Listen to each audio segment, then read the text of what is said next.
Guizhou engulfed in flames, 148 forest fires raged for 5 days, suspected government arson. Director behind blank paper movement faces prosecution, participants urge international attention. Innovative housing rescue plan, Guangdong officials lead consumer spending to aid home market. Court rules, owners of unfinished homes can halt mortgage payments, calming public outrage. Blinken's words anger Xinhua news agency and Global Times, stirring up controversy.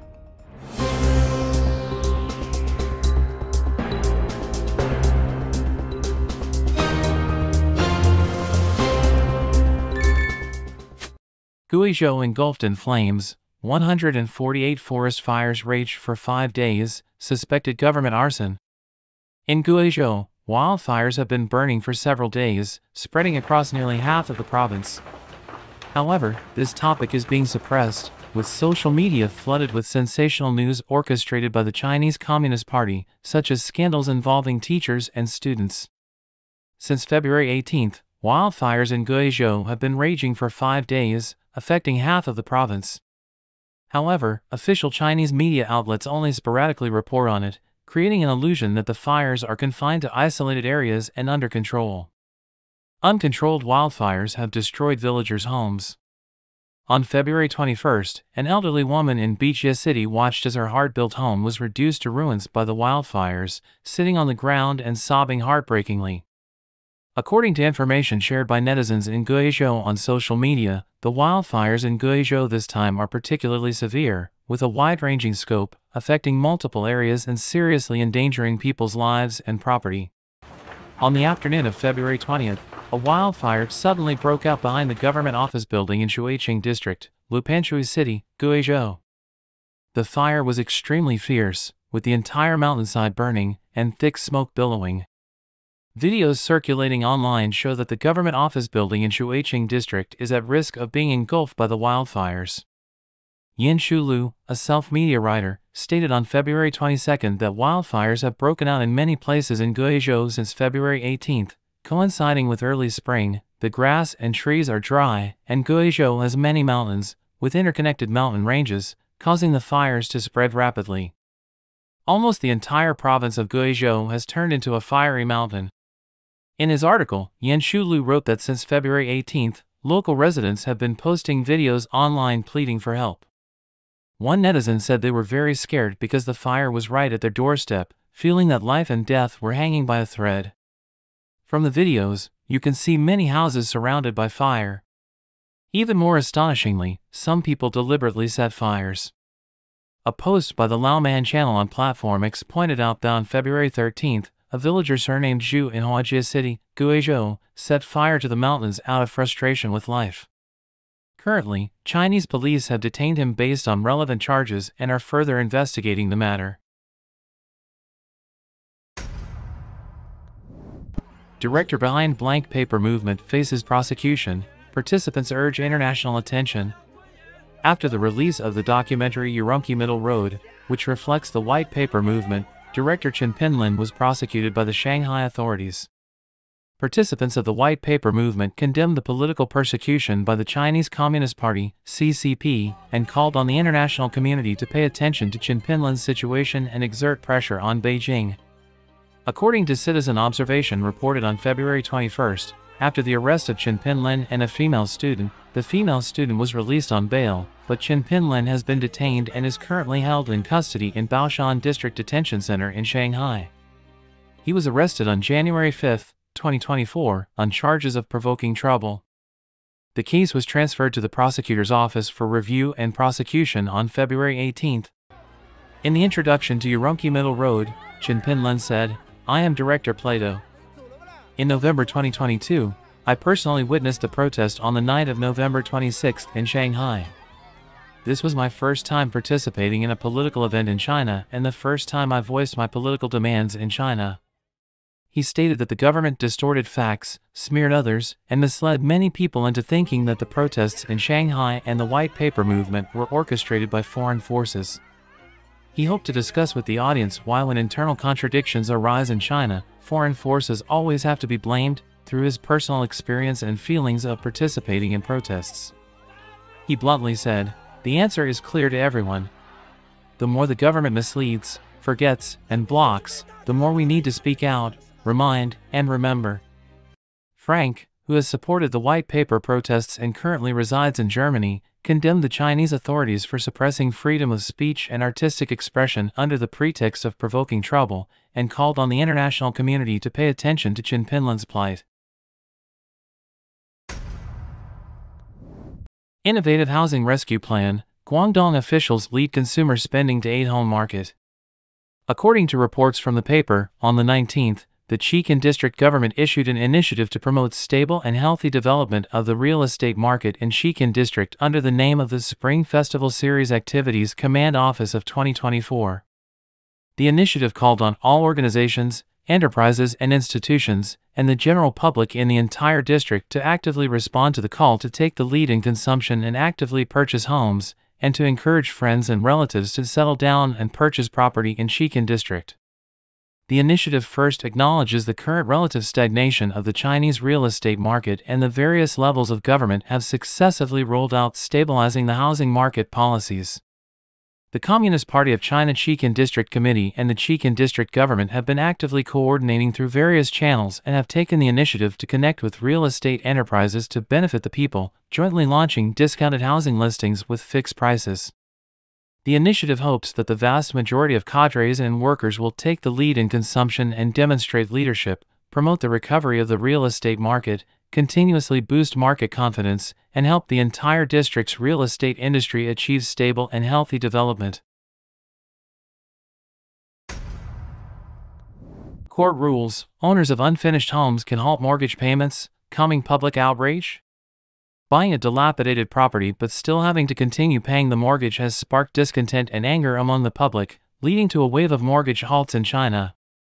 Recently, there has been news of a court ruling in China's local jurisdiction, stating that if developers fail to deliver properties on time, purchasers are not required to repay their loans. This has sparked intense discussions worldwide.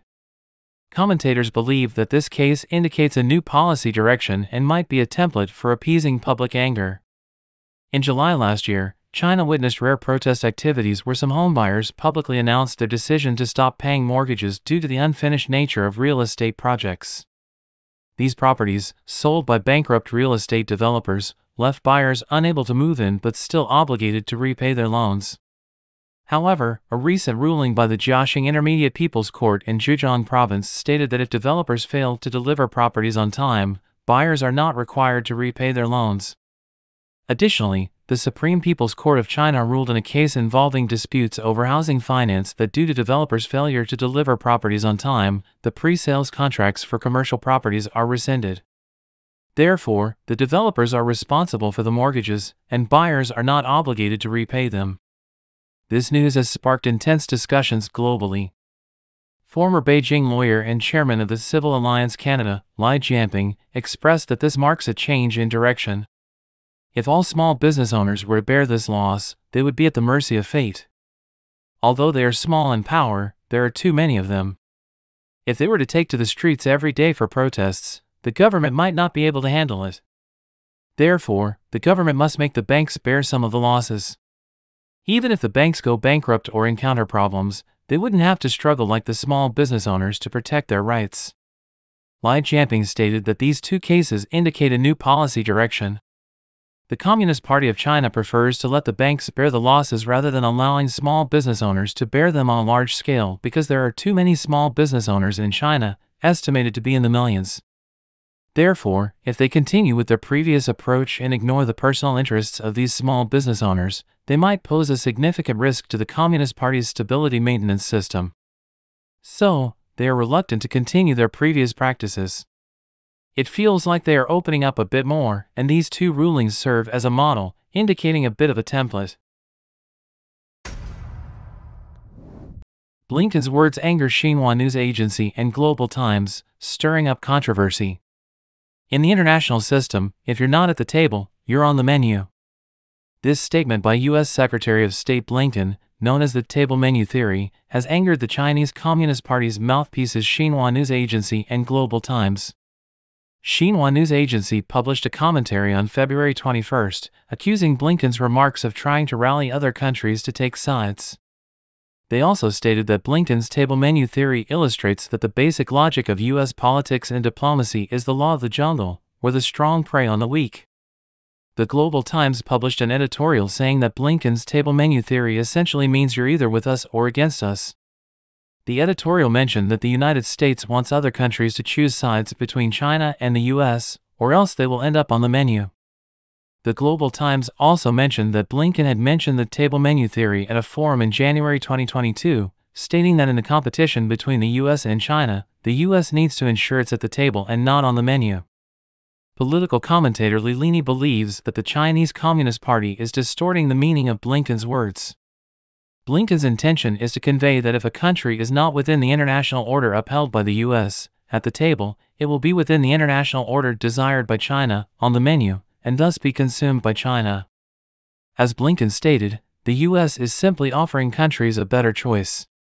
In the face of U.S.-China competition, taking sides is inevitable, but the U.S. is not forcing any country to make a specific choice. In recent years, countries like the Philippines and India have been increasingly leaning towards the U.S. In response, the Chinese Communist Party has consistently condemned the U.S. for coercing other countries to take sides, without explaining why these countries are moving away from China and seeking protection from the U.S. Rural scam unleashed, villagers robbed, beaten in protest as government turns a blind eye. Over 100 vehicles collide on icy roads, leaving dozens injured in chaotic morning carnage. Police brutality and ancient heritage destruction, Tibetans protest against CCP's hydropower. Huge chicken egg-sized hailstones terrorize Zhejiang, ominous sign or natural phenomenon? China's aviation crisis, 400 billion renminbi losses, soaring grounded planes, 2024 outlook spells doom.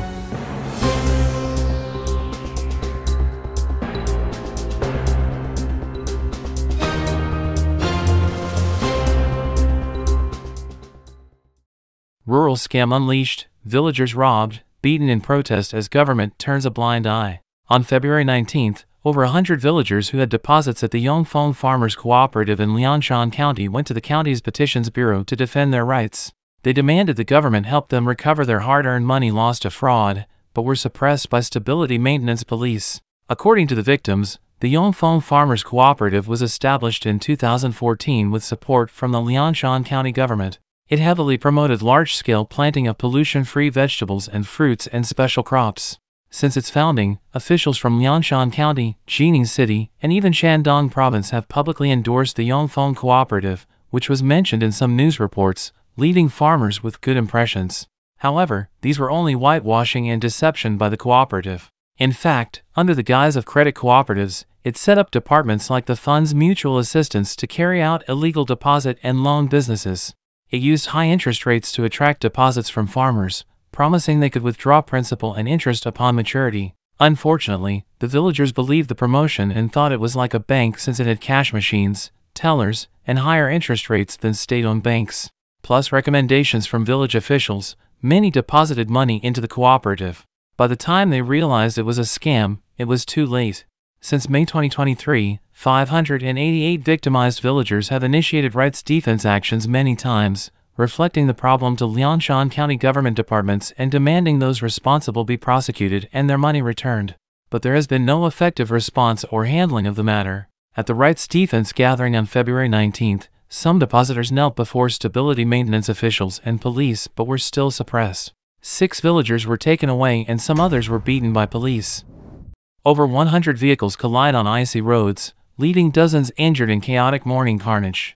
At around 7 a.m. on February 23, an elevated road section in Suzhou Industrial Park, Jiangsu Province saw over 100 vehicles collide due to icy roads, resulting in multiple injuries. Videos circulating online show the chaotic scene with large piles of crashed vehicles, some stacked on top of others, and many suffering severe damage. Jiangsu Television reported over 100 vehicles were involved in collisions at the site, with some drivers and passengers injured. Suzhou Traffic Police announced that at around 7 a.m., a multi-vehicle rear-end accident occurred on the Weixin Road section of the Xingtang interchange in Suzhou Industrial Park, injuring 3 people who were hospitalized and causing minor abrasions to 6 others. The cause is still under investigation. Chinese netizens reacted saying, "The videos look horrible. This is scary. I just watched videos of several people, including a traffic officer struck. Hope they're alright. What happened to the traffic officer who was struck flying? I saw a traffic officer and a girl get struck flying. Also someone wrapped up completely on a stretcher. I was an hour late for work this morning because elevated roads were closed off. All elevated roads in Wuxi shut down, the whole city running late. Fellow Jiangsu province, others get school closures or work holidays, but Suzhou students still have to attend class in this weather. The roads were so slippery this morning on the school run. It's like hail, all ice beads, not snow. Freezes as soon as it lands. Suzhou would make people work and attend school even if it was raining nice. Not just one elevated road, there were also crashes on Xingtan Street and Xingdong Street. Hope everyone is safe. Can't there just be work and school closures for weather like this? Human safety should be the priority. This isn't a natural disaster, it's a man-made disaster due to dereliction of duty. At 6 p.m. on February 22nd, Suzhou Meteorological Bureau issued a yellow warning that from the night of the 22nd to the morning of the 23rd, parts of Suzhou roads, especially highways, elevated roads and bridges, would see icy conditions affecting traffic due to rain and low temperatures. Police brutality and ancient heritage destruction. Tibetans protest against CCP's hydropower. Tibetans in Xi'an have protested for days against plans to build a hydropower station that would destroy 6 monasteries. They faced crazy crackdowns by local police and hundreds were arrested. Tibetan writer Wozer revealed on Platform X that some monasteries to be destroyed have over 1,000 years of history and preserve precious ancient murals. Recently, social media circulated videos of lamas and Tibetans kneeling, crying and pleading for help. According to Radio Free Asia's Tibetan service, the protesters were from Wangbiting Township, Dege County, Ganzi Tibetan Autonomous Prefecture in Sichuan. Due to plans to build the Gongda hydropower station on the Jinsha River, 6 monasteries will be destroyed and 2 villages with 2,000 residents will be forcibly relocated. Local Tibetans have taken to the streets to protest over the past few days. The most concentrated protest took place on February 14th when over 300 Tibetans gathered outside the Dege County government building. Citing local Tibetan sources, the report said police used water cannons, pepper spray, tasers and other means to crack down on protesters, injuring some who were hospitalized. Over 100 Tibetan monks and other protesters have been arrested. After the February 14th protest, authorities closed all major roads in Wangbiting Township and imposed strict controls, including communication restrictions, on villages and monasteries. According to Voice of Tibet, on February 20th Chinese officials went to Yinan Monastery in Wangbiting Township to forcibly relocate its monks. The monks and local Tibetans knelt and begged the officials to stop the eviction orders but were refused. Tibetan writer Wozer shared photos and videos on Platform X, revealing the history and magnificence of the ancient 1,000-year-old Wangdue Monastery that will be submerged. Wozer introduced that Wangdue Monastery has a 1,000-year history. It survived the Cultural Revolution and preserved old buildings like the Grand Hall, Scripture Hall, and Protector Hall, as well as precious ancient murals. A set of murals from the 14th to 15th century is one of the most important Tibetan Buddhist murals found locally so far, with high research value for Tibetan painting. But now, due to the hydropower station, the monastery and murals face inundation. Wozer also criticized how the original beauty of nature is constantly destroyed to create endless industrial tumors. From the man-made extinction of Yangtze sturgeons and finless porpoises and the Three Gorges Dam that could cause huge future earthquakes, to the South-North Water Transfer Project that forcibly interferes with natural resource balances and causes boundless harm, this anomalous big country making one misstep after another will surely be cursed for eternity by countless future generations. Huge chicken egg-sized hailstones terrorized Zhejiang, ominous sign or natural phenomenon. On February 21st, parts of Wenzhou and Lishui in Zhejiang province were hit by rare torrential rains and hailstorms, with hailstones as big as chicken eggs. The dense hailstones covered streets, instantly transforming them into flowing ice rivers. Locals exclaimed that they had never seen anything like this before. This is not an auspicious sign. The official WeChat account Zhejiang Weather released a message stating that sudden hailstorms occurred in towns such as Heqing Street in Xingtian County, Wenxi Town, Shangta Town, and Jipu Township in Lishui City. The hailstones measured around 2 to 5 centimeters in diameter and lasted for around 5 to 10 minutes. After 6 p.m. that evening, the skies over Lishui suddenly turned gloomy, followed by torrential rains mixed with hailstones that came pouring down. Local residents said some hailstones were as big as chicken eggs. With strong winds and heavy rains, the dense hailstones killed small birds that failed to take shelter in time and damaged many cars parked outdoors. Ms. Zhang, a Lishui resident, told media that neither she nor her family had ever seen such large hailstones before. She saw many children wearing helmets to collect hailstones and reached out to grab one herself, only to be struck by a hailstone that caused swelling in her arm. The dense layer of hailstones covering the ground was 20 centimeters thick. Many curious people walked and stomped on the ice-covered roads. On the streets, the mix of hail and rainwater formed a rare ice river, leading to traffic jams and making it difficult for residents to travel. Locals said they had never seen anything like this their whole lives. In addition to Lishui, hailstones also fell in Shantung Town, Yongjia County, Wenzhou from around 6:40 p.m. to 7:20 p.m. on the 21st. One resident said she was ambushed by hailstones on her way home. Some were as big as chicken eggs in very rare occurrence. Her umbrella was nearly smashed through. Online images show local residents filling entire basins with large hailstones. The sudden downpour of huge hailstones in Zhejiang has sparked much discussion. Many netizens bluntly said this was an ominous sign. It was thunder yesterday and hail today. The cosmos is raging, the earth is roaring, wake up! This is not an auspicious sign. China's aviation crisis, 400 billion renminbi losses, soaring grounded planes, 2024 outlook spells doom. Since the pandemic outbreak, China's civil aviation industry has suffered losses for 4 consecutive years, with the losses in the first 3 years exceeding the profits from the previous decade. During this period of huge losses, flight and passenger volumes declined rapidly while aircraft procurement continued to rise, resulting in capacity recovery outstripping passenger recovery currently. Industry analysis indicates that the heyday of high-speed growth for the civil aviation industry is over. According to Chinese state media First Financial on February 23, the civil aviation industry lost over 400 billion renminbi cumulatively over the 3 pandemic years. Although 2023 saw reduced losses, the industry remained in the red with 28.8 billion renminbi in losses, including 17 billion renminbi from aviation companies alone.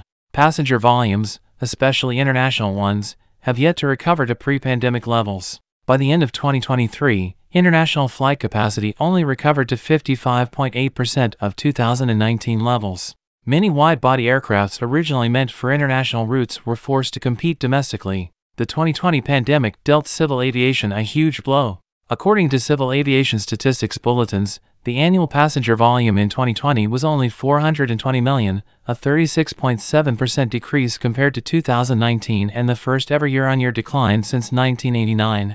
Although 2021 saw some rebound, 2022 passenger volumes dropped sharply again to just 250 million for the year, lower than a decade ago. The extreme supply-demand imbalance directly resulted in huge losses for 3 consecutive years, 97.432 billion renminbi in 2020, 84.25 billion renminbi in 2021, and 217.44 billion renminbi in 2022.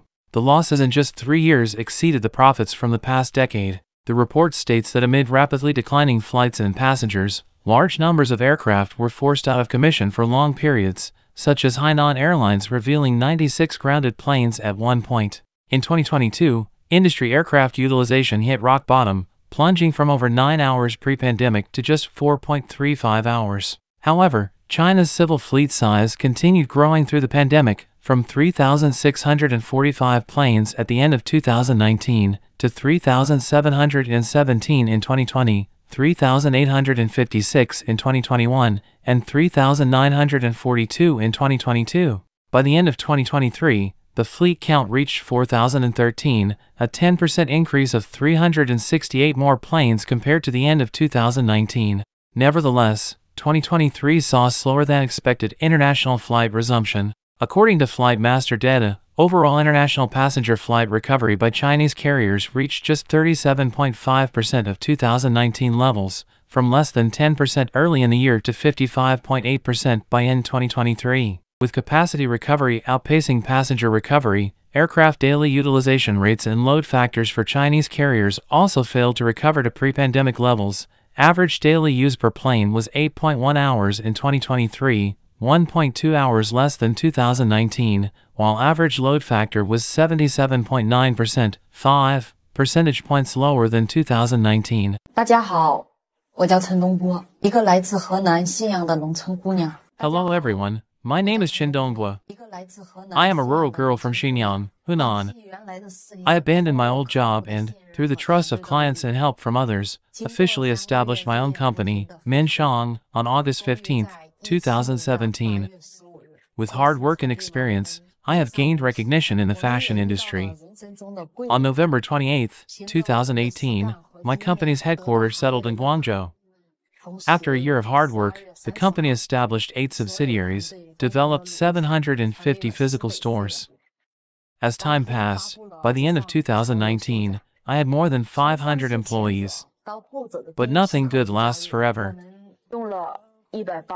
As China's economy went downhill, so did my customers. All of my stores closed, inventory piled up, and the company's financial situation became tighter. At that time, I financed, borrowed, sold houses to withstand the pressure. But, eventually, in January 2022, I couldn't bear it anymore. My company was surrounded by creditors, followed by an endless bombardment of debt collection. In the end, I have over 100 million in debt for the company. My husband and I gave our savings worth of a lifetime of hard work to the creditors. Money can be earned again, but once trust is lost, it is difficult to rebuild. The money my husband and I earned with hard work was lost due to my own lack of understanding of the market, and in the end, my family paid the price. My company officially closed its doors on January 10, 2022. 公司于2022年的1月10号正式停业。 In the intricate web of global commerce, a seismic shift has occurred, marking a pivotal moment in the history of international trade relations. For the first time since 2002, the United States has imported more goods from Mexico than from China, underscoring a realignment of trade partnerships and supply chain strategies that resonates across economies and borders. This historic shift is not merely a statistic but a reflection of evolving geopolitical tensions, supply chain disruptions, and a global revaluation of trade practices and partners. Without the import of the Western world, many companies, enterprises, and factories are forced to close down and deserted. Shooting electronics in Shanghai Songjiang Import and Export Processing Zone is now overgrown with weeds, with the grass taller than the door sign. There are fewer and fewer people in Shanghai. Many factories have moved away or closed down. It is getting harder and harder to work. Also, according to Bloomberg estimates, if Trump takes office and implements his campaign promise to increase tariffs on China by 60%, China's exports to the United States will basically return to zero by 2030, which further worsening the economy of China. This production facility is empty without a soul. Hard to imagine this was once a prosperous company.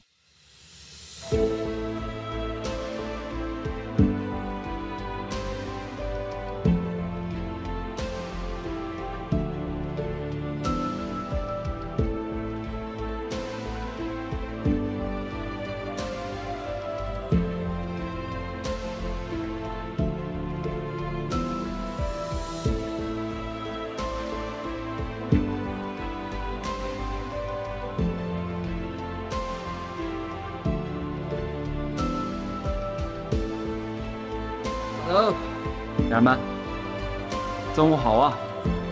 这个是咱们昨天看的那个放映。Workshops and factories are closing. Workers hope for a better future for them and their family.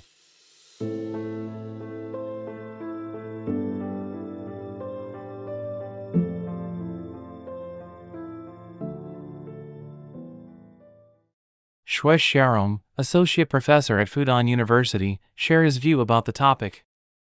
On January 10, 2024, the paper published a set of statistics from the U.S. Department of Commerce, mainly covering U.S.-China import and export trade data from January to November 2013.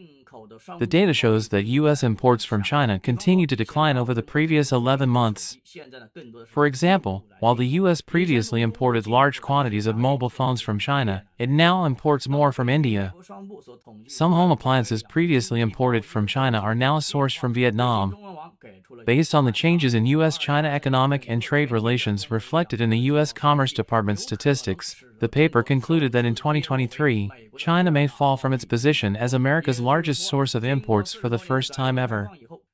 After over 40 years of reform and opening up, U.S.-China relations have undergone a qualitative shift. China's ranking among America's import sources may continue to decline. Meanwhile, China's proportion of total U.S. imports will also keep falling. In fact, the downward trend in U.S. imports from China has been observable very early.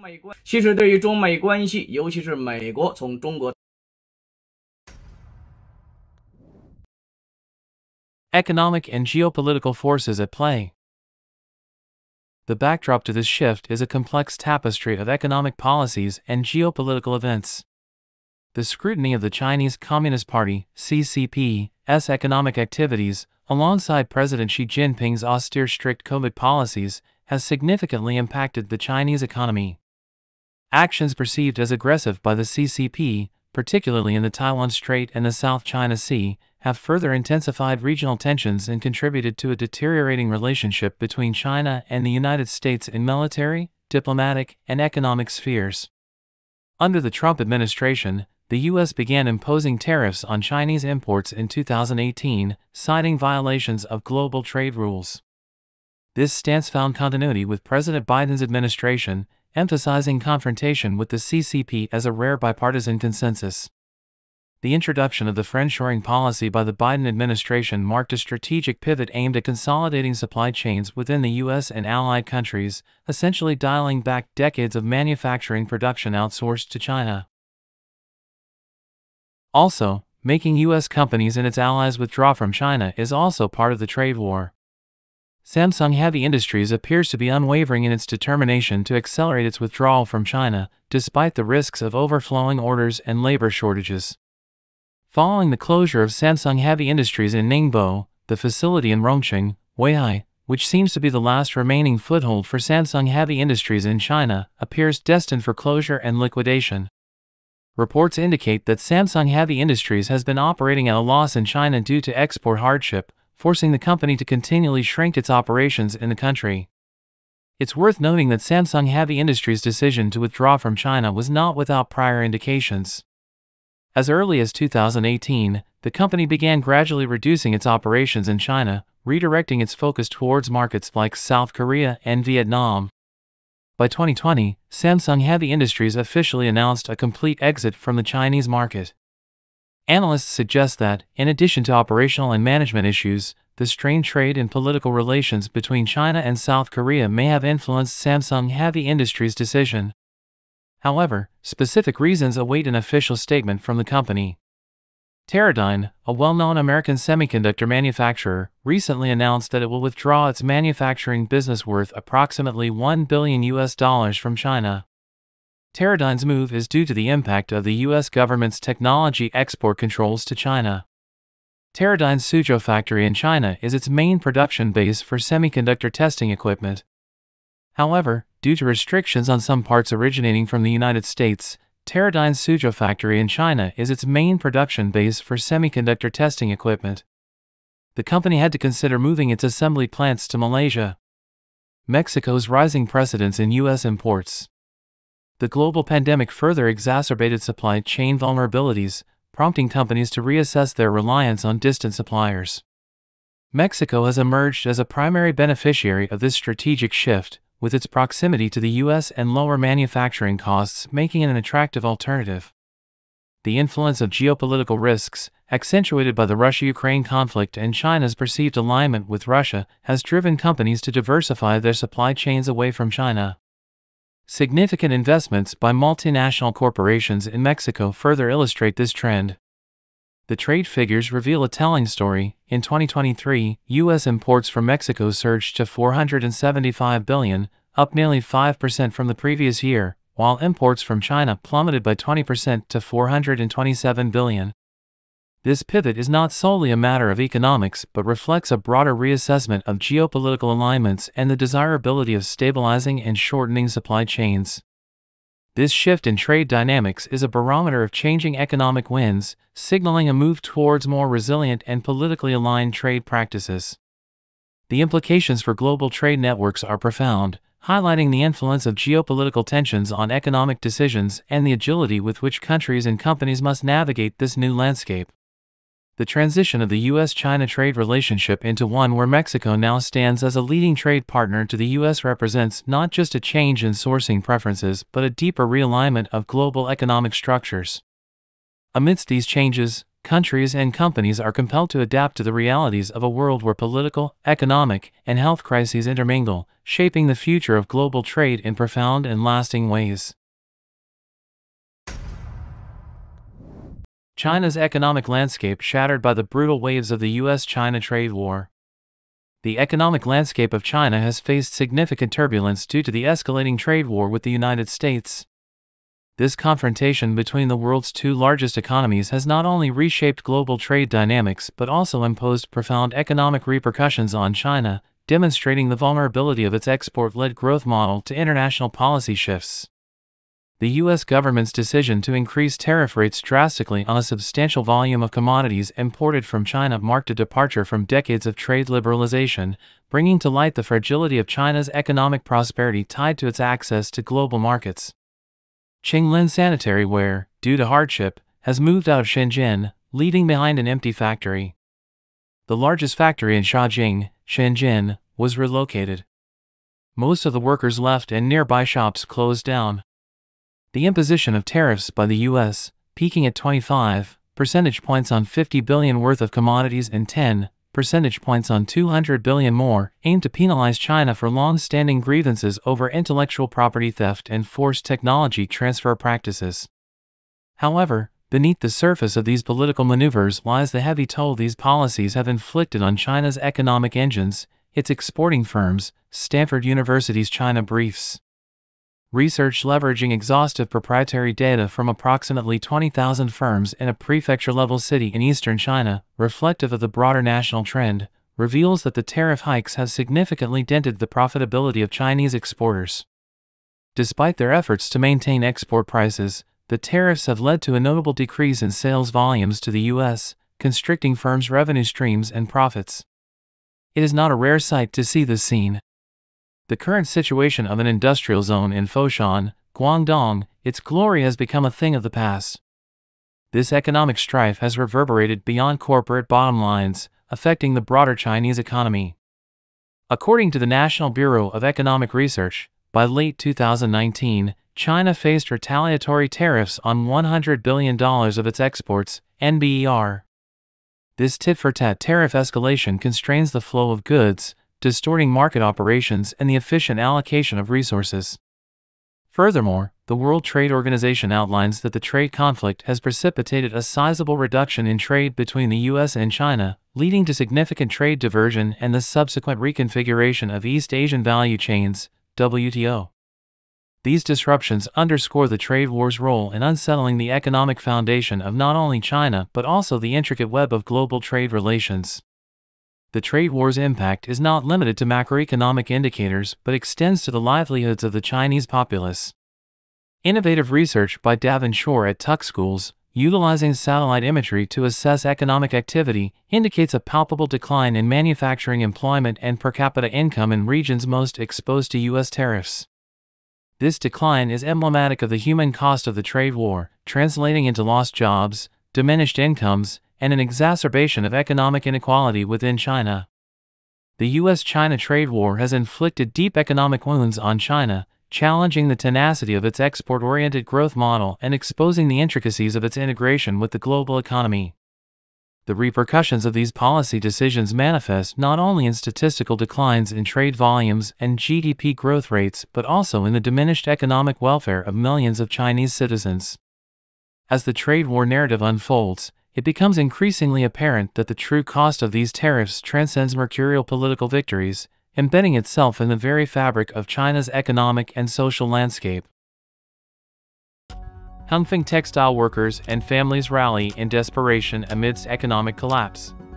Rampant fires sweep China on Lantern Festival, official reports face skepticism. Cover-up unraveled, CCP conceals Guizhou Inferno devastation as public outcry escalates. Fake news fury, Chinese troops caught staging extreme wind drama in viral video. Surge in deaths and full funeral parlors uncovered in Yinqing, Jiangsu.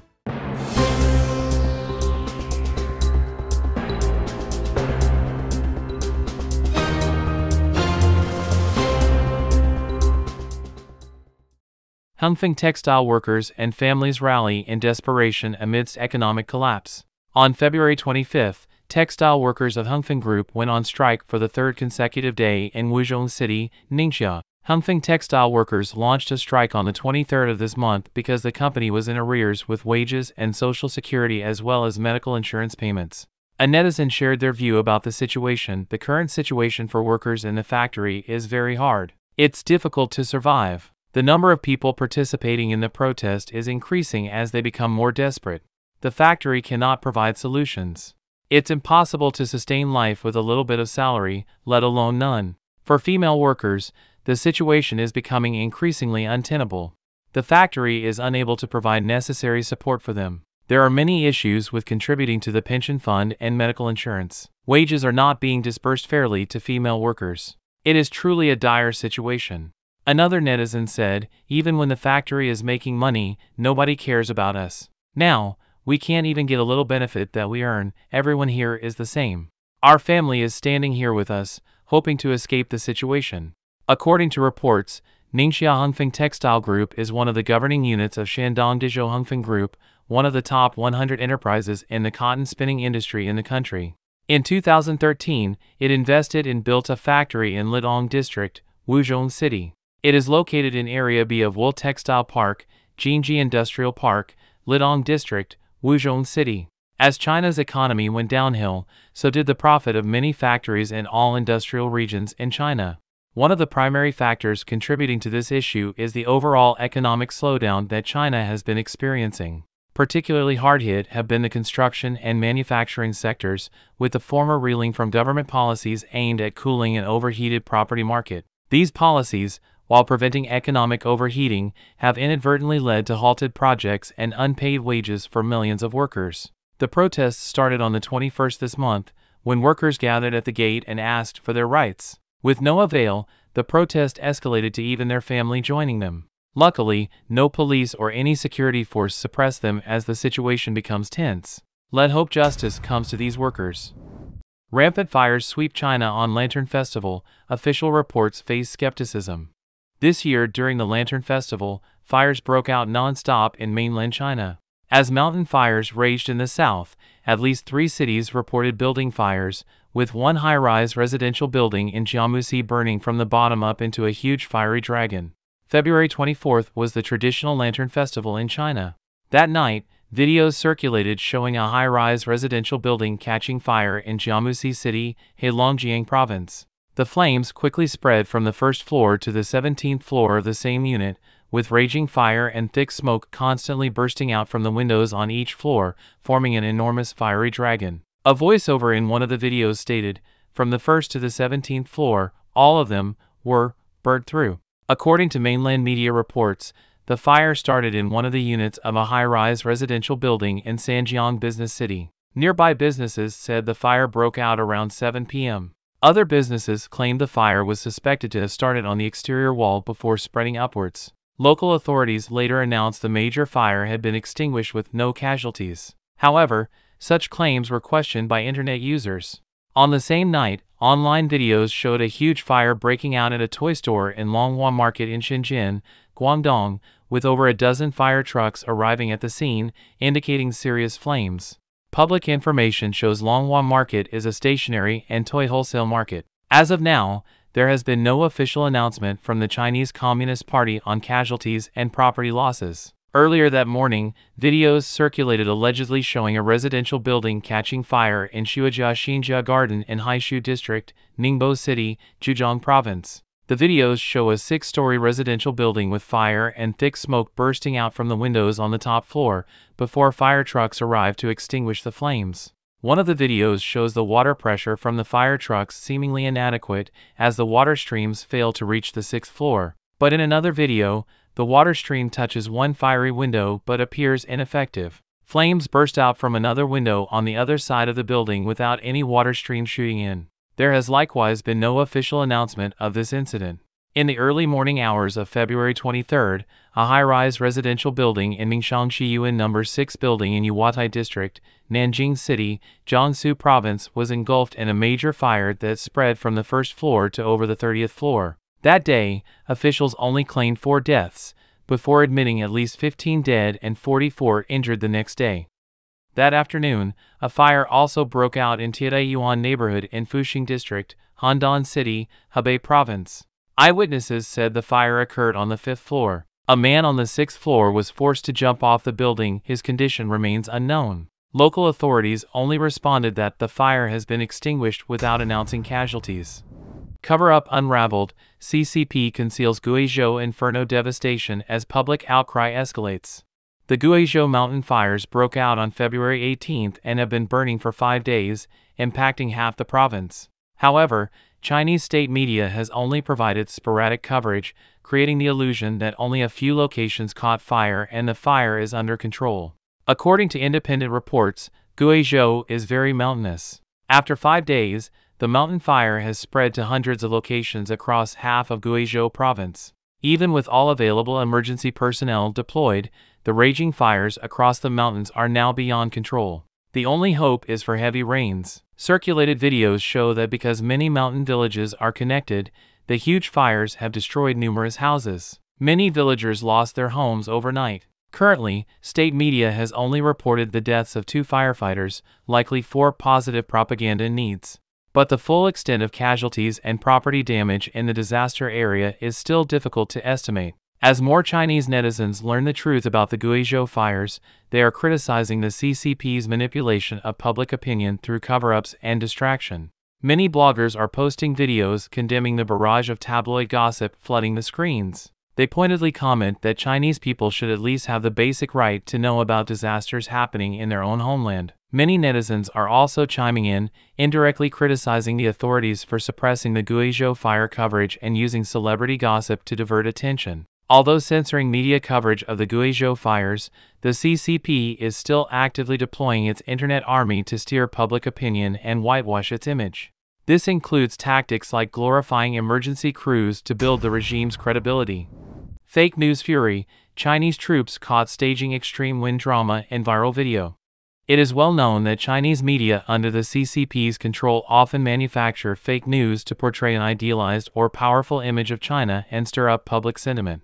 A recent viral video showing Chinese soldiers planting a 5-star flag on the border in 10-level gale force winds has drawn attention. On February 22, former Chinese media professional Zhao Longjian posted an article on an overseas social media platform, sharing a video from China News Service showing Chinese troops struggling to advance and plant the 5-star flag on the border in 10-level winds. He first questioned how the camera work showed no shake at all despite the claimed 10-level winds, asking sarcastically if a large stabilizer was brought to the Qinghai Tibet Plateau. Zhao then questioned how 10-level winds could blow people but not the grass on the ground, suggesting the soldiers are even more fragile than grass. Also, the soldiers' pratfalls appear overly performative and completely unrealistic. The video's absurdity makes it seem more like monkeys performing tricks than soldiers carrying out duties. Zhao said, China News Service's Twitter account is pitiful, with only Wumao trolls fanning the flames. China News Service only gets foreign attention when they make fake news. He called on netizens to share his article to expose the malpractices of China News Service and Chinese troops to the world. After the video circulated, online discussions ensued. Netizens asked how it's possible the red flag blew people over while grass on the ground did not move a bit. Some said any fakers should have basic common sense. 10-level winds would have blown away the flag and people. If you believe it was real wind, the highest level would be 8, for someone to walk against it while holding a flag. Others asked if the videographer was Superman to withstand the winds. Surge in deaths and full funeral parlors uncovered in Yanqing, Jiangsu.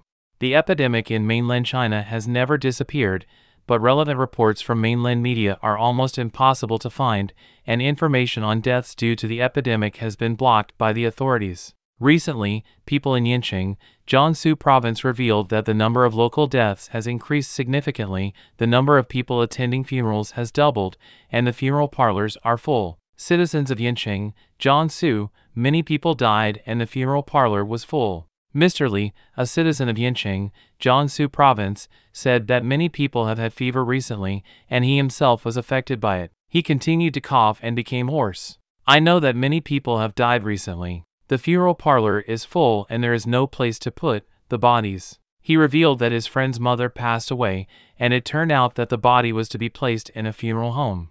I was going to pay my respects, but he said that the funeral parlor was full and there was no other way. So I went to a funeral parlor far away.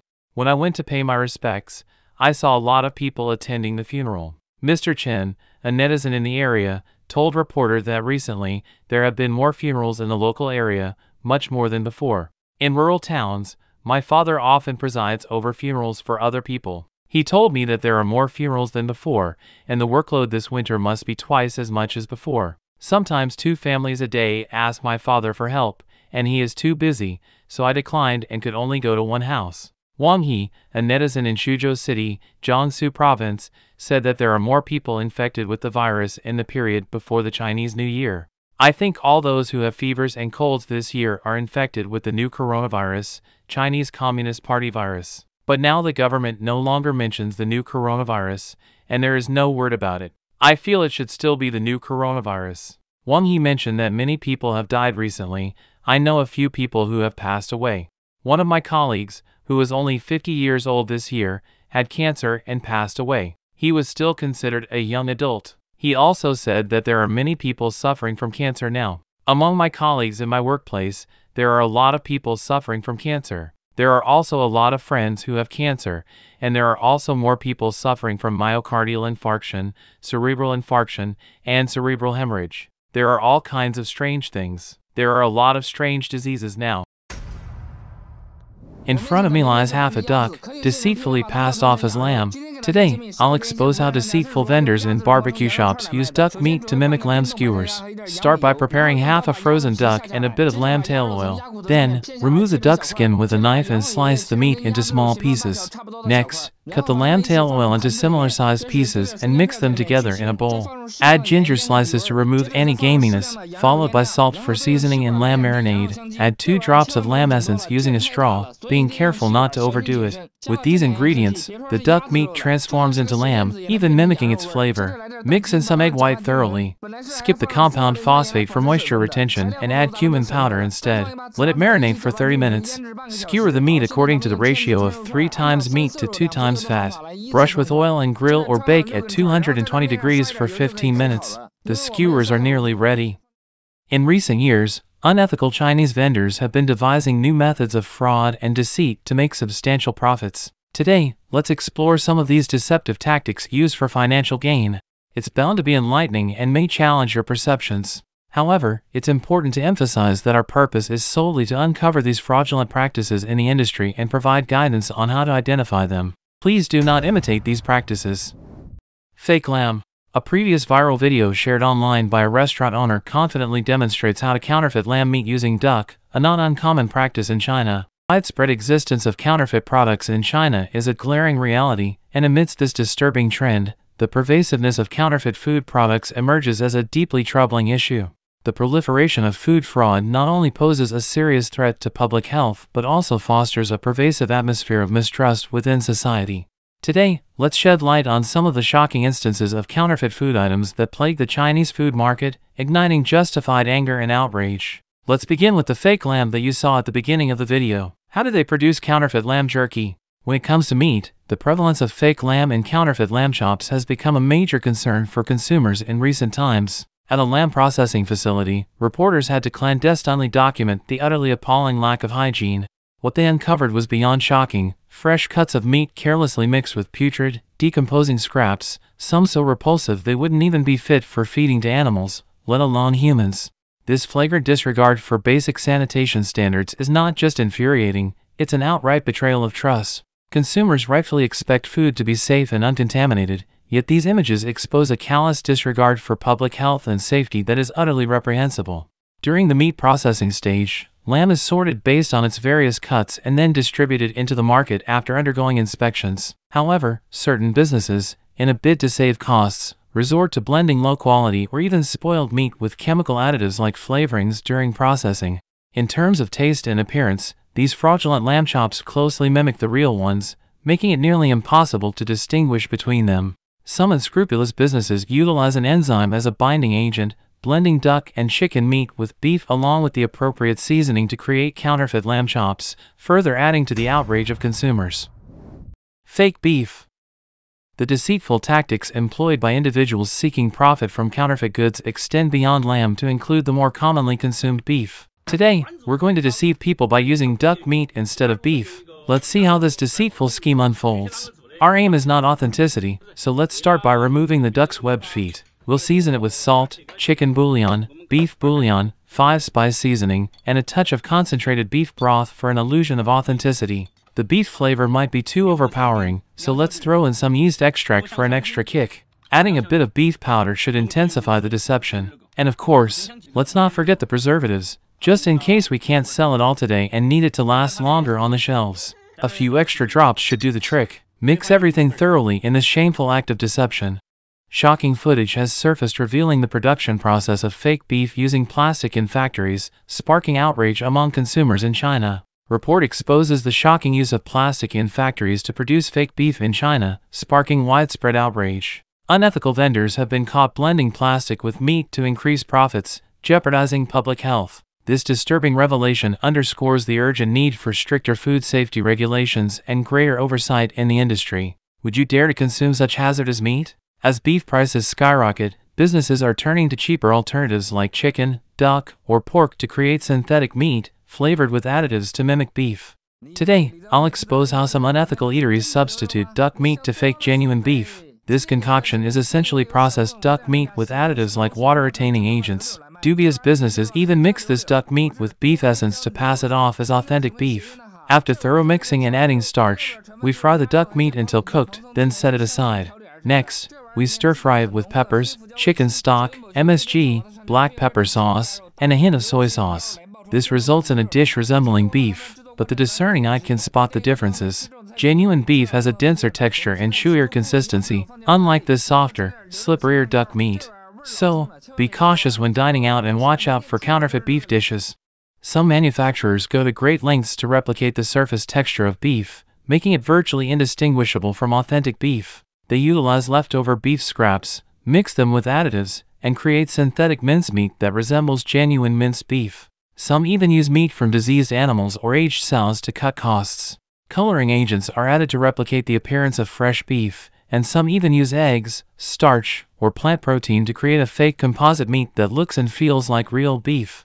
The prevalence of counterfeit beef is concerning, especially when consumers may unknowingly consume it in dishes like boiled or stir-fried beef at restaurants. Let's delve deeper into a prevalent counterfeit beef variety that has infiltrated the restaurant scene for over a decade: Mongolian meat. Despite its name, Mongolian meat doesn't actually contain any beef. It's often mistaken for Mongolian beef, but the truth is far from it.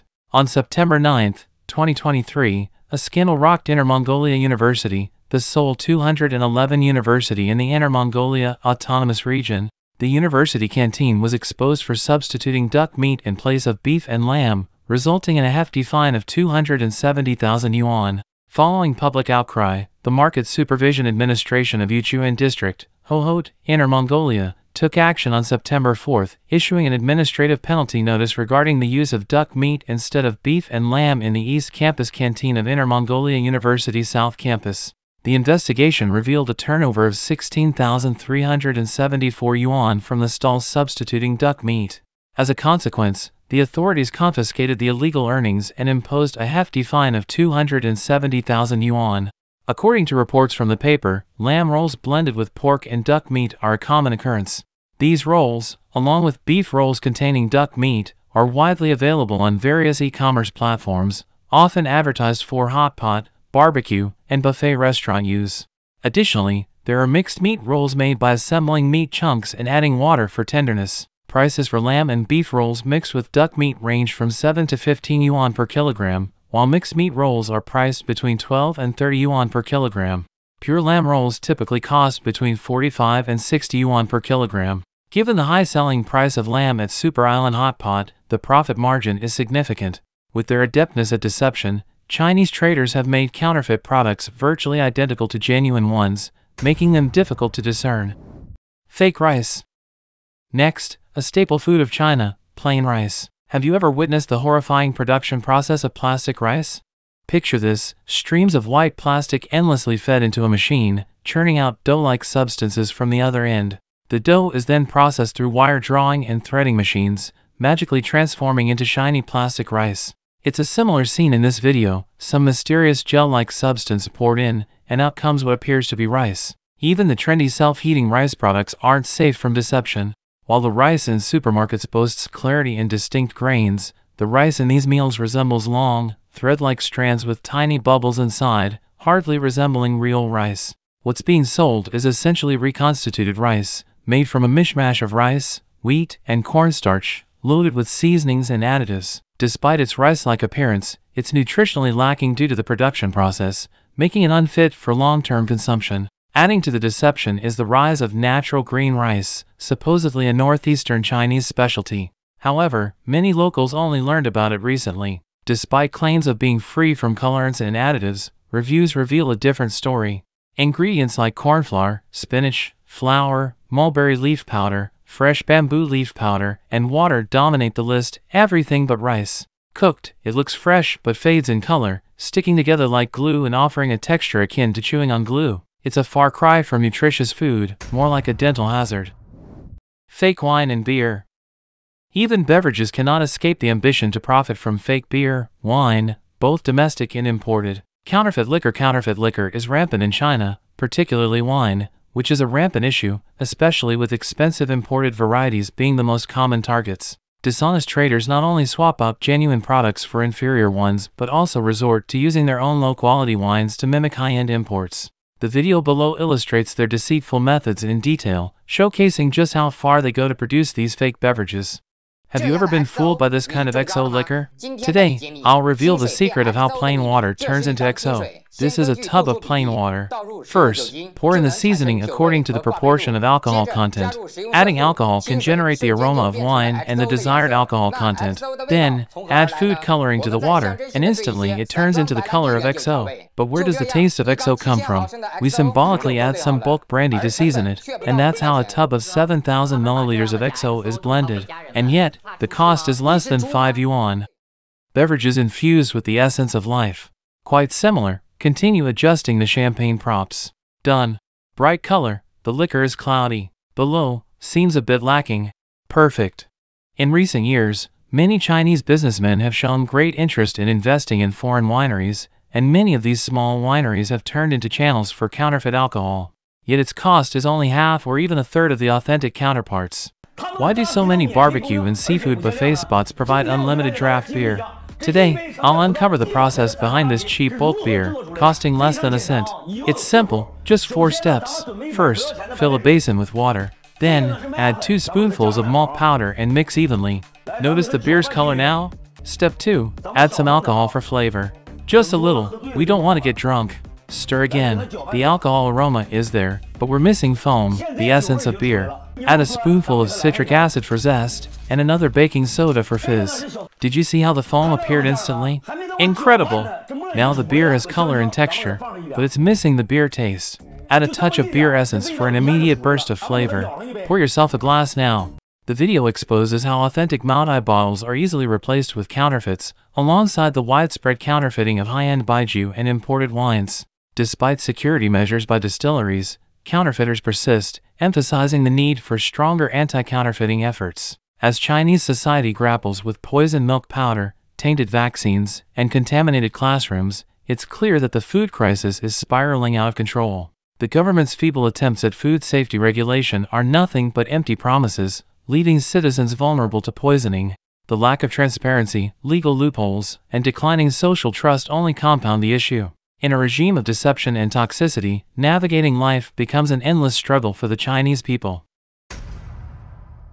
Recently, in Guangdong, there has been a significant exodus of workers from local factories, particularly in areas like Shenzhen and Dongguan, to regions like Jiangsu, Zhejiang, Shanghai, Beijing, and Tianjin. The main reason for this shift is the lack of job opportunities in local factories, which can no longer accommodate migrant workers. This trend is driven by various factors, including the closure of many individual businesses, prompting people to seek alternative employment or entrepreneurial opportunities.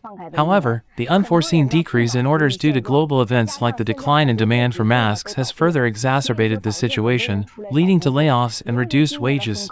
As a result, many workers are now finding it financially challenging to remain in Guangdong and are opting to return to their hometowns where wages are comparatively better.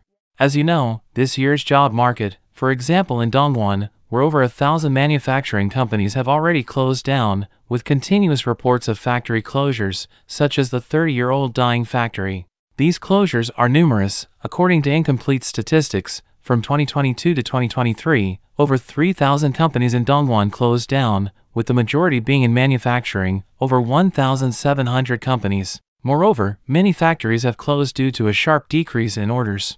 Therefore, companies have to consider costs. There are many. In places like Shenzhen, many daily wage earners, you can see many of them couldn't find jobs, and even some are only paid 12 to 13 yuan per hour. However, the cost of living is relatively high. If you rent a room in urban villages, it's hard to get by with 800 to 900 yuan a month. I might not make it because I just got laid off.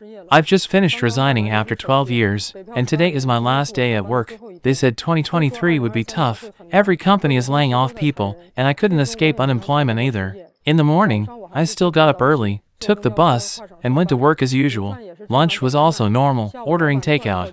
In the afternoon, the boss suddenly called everyone for a meeting. Yes, work is until today, and we discussed our plans because 2 male colleagues in their 40s are also struggling to find jobs. I'm nearing the 35-year-old mark, and I have a female colleague who just got married, hasn't had children yet, meaning we all face different challenges in finding jobs.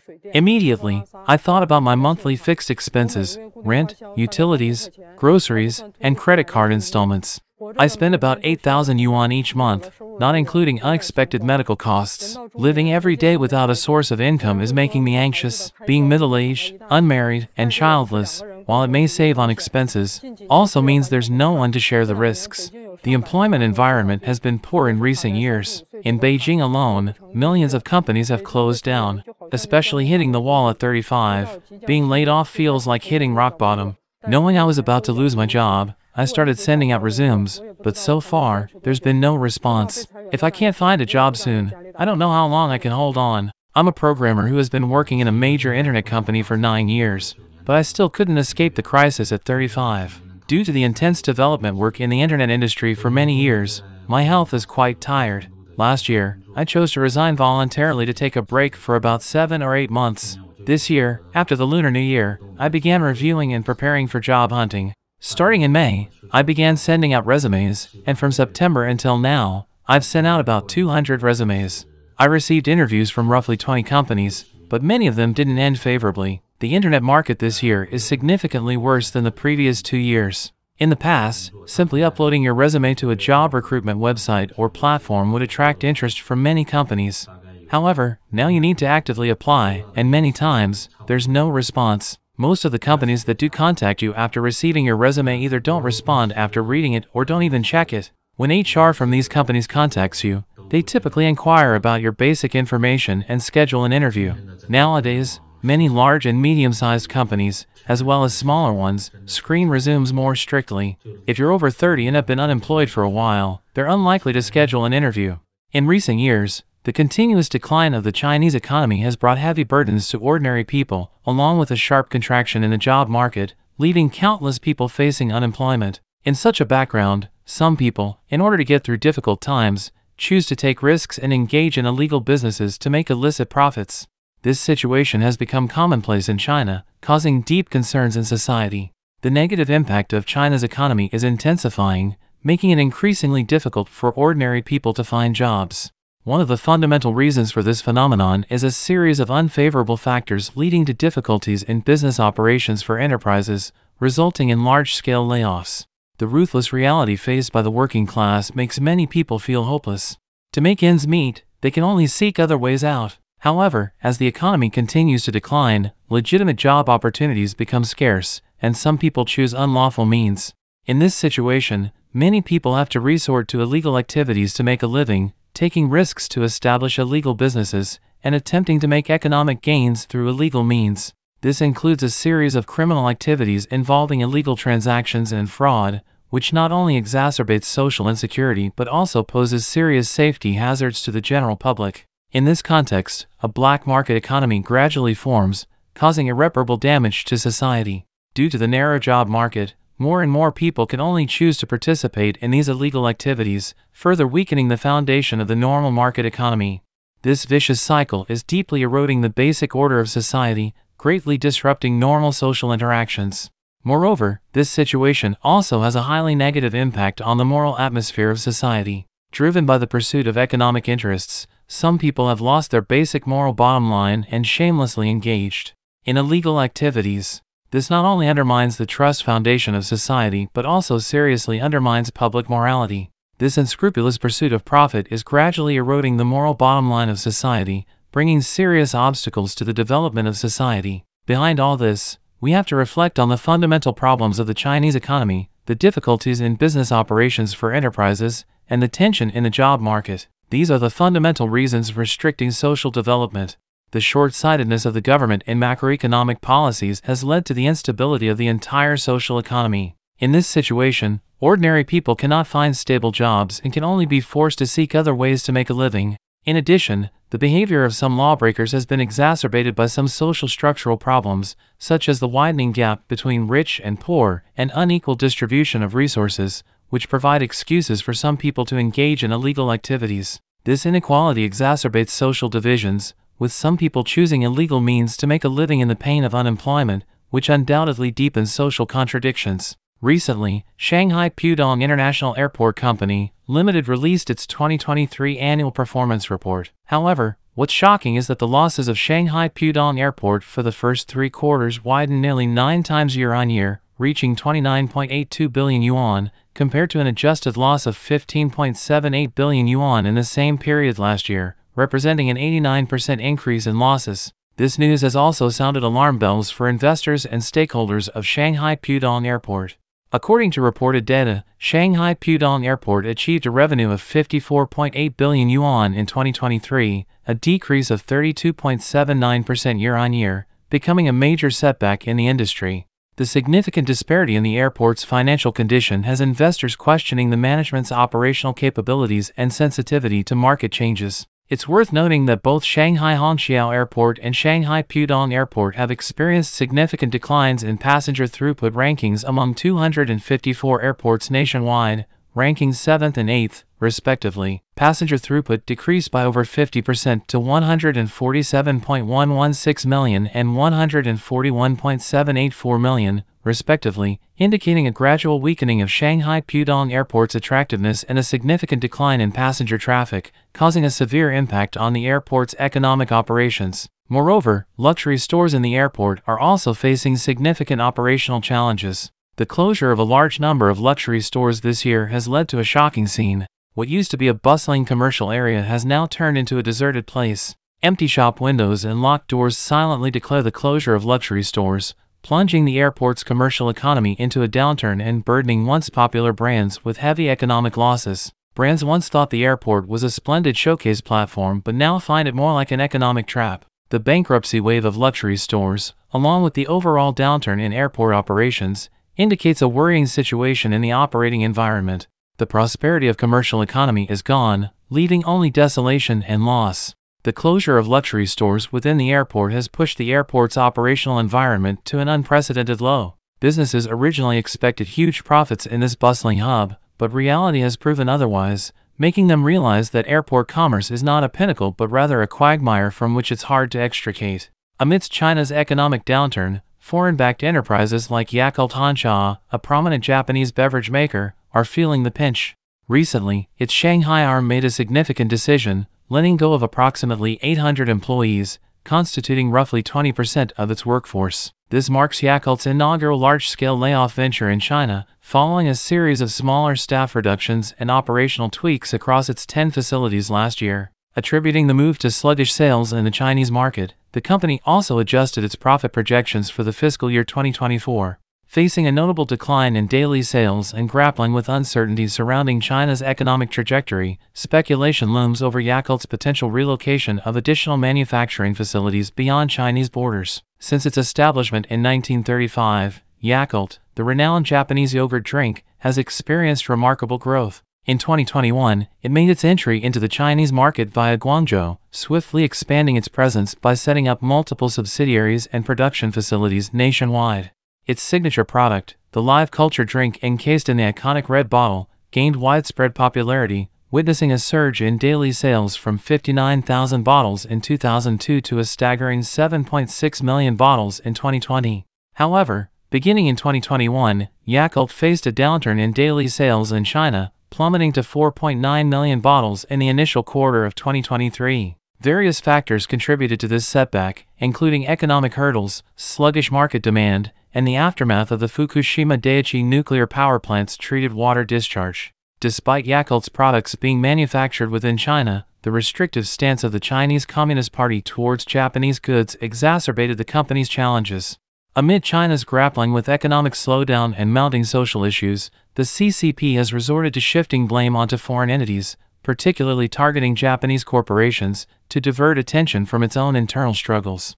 This crackdown aligns with a broader trend of foreign capital retreating from China, thereby impacting the country's net inflow of profit capital. Foreign direct investment in China has nosedived to its lowest point since 1993, signaling a significant downturn.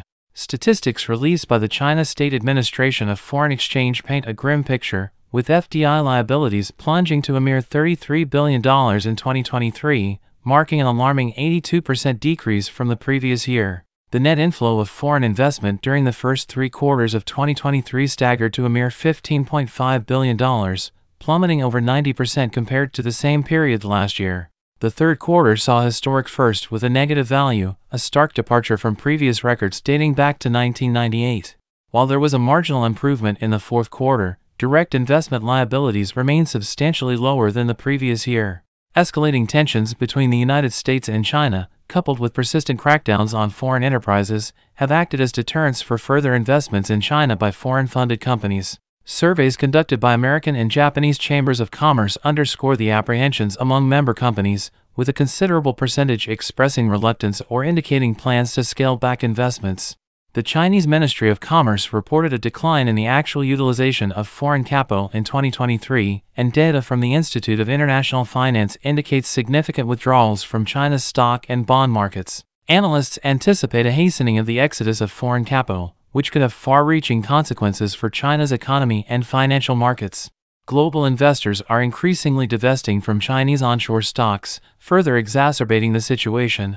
The far-reaching ramifications of China's economic downturn are palpable across various dimensions, with pervasive job losses, diminished wages, and the exodus of international corporations painting a bleak picture. Beyond mere financial strain, these hardships permeate the fabric of everyday life for the average worker, casting a shadow over their livelihoods. Likewise, salary slashes for the middle class serve as a poignant reminder of the widespread implications of China's economic woes, transcending socio-economic strata. These challenges are not solely attributable to economic variables but also underscore inherent structural issues within the CCP system.